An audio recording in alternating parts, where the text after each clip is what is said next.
In my 20s, I dealt with a group called Infraguard. I also found myself being harassed at libraries by Freemasons, which I later discovered worked with the CIA. And the CIA came my way in my 20s. They had a round logo with the eagle on it and this compass looking thing around it.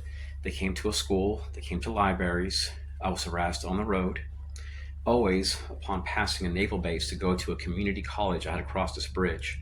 They came my way, they confronted me. I moved to Albuquerque, New Mexico. Same thing happened. I was harassed by Jews, women, radical feminists. The FBI wouldn't investigate, police didn't want to investigate. Went to Texas, was confronted by people that wore black suits, thin black ties, black shades. They drive black SUVs.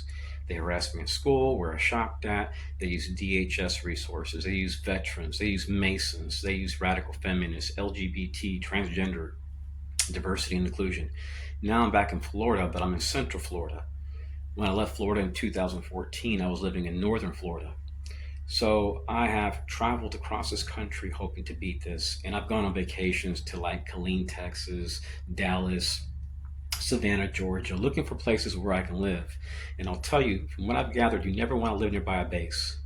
You don't want to live in apartments.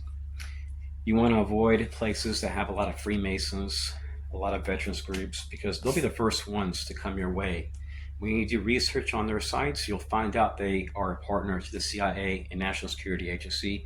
And there's job fairs, which specifically are based on hiring disabled veterans from the Wounded Warrior Project, from American Legion, to biker groups, to diversity and inclusion groups. This goes as far as your Citizens Corps programs, like in Texas. Sheriff's associations are being contracted out. The Citizens Corps programs and regional councils are pretty much contractors, along with sheriff's associations. And there are cops which have been arrested for targeting people. There's a case involving two eBay executives. That was done by a CIA asset. So this is very real. The same crap, state by state, veterans, LGBT, ex-US Army, active duty, teachers, doctors, anyone that's on a GSA website can be contacted for a contract.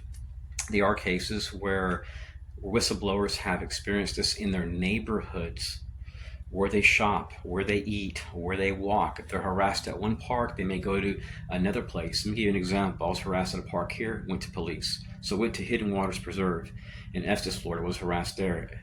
Literally every single hiking trail in this area. They may shoot guns as they pass by you and then run off.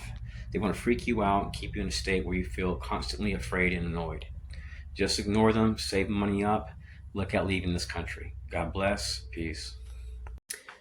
Now, the people that I dealt with in Austin, Texas, prior to moving here to Central Florida, they would actually go into libraries. It didn't matter if it was 80 miles from my house. I did test, and they would come in, sit next to me, and they would whistle really loud and just sit there. And then when I would leave, they would leave. They even went to supermarkets, buying the same things, come up to me and whistle. These guys are nuts. So if you deal with the CIA, you're dealing most likely with their partners, and they will utilize public works. They'll utilize people that work in your city sometimes, like in Texas. If you go talk to your senators as a constituent, they'll show up at a congressional meeting, a Senate meeting, and they use sheriffs. In Texas, I personally witnessed them using sheriffs and interagency partners.